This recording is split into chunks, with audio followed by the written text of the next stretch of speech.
কেন খালি মিষ্টি নিয়ে এসছি, এটা দিয়ে রসমালাই বানাবো।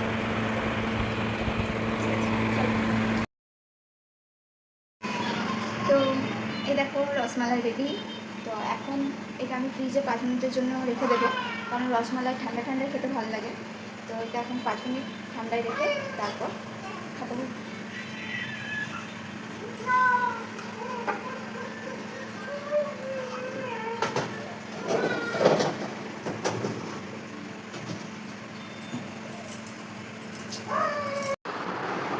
ফ্রিজ থেকে বার করার পর বরকেই প্রথমে টেস্ট করতে দিলাম।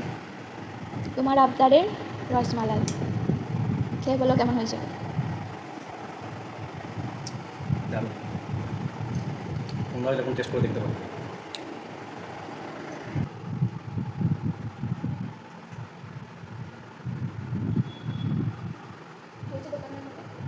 দোকানের থেকেও ভালো।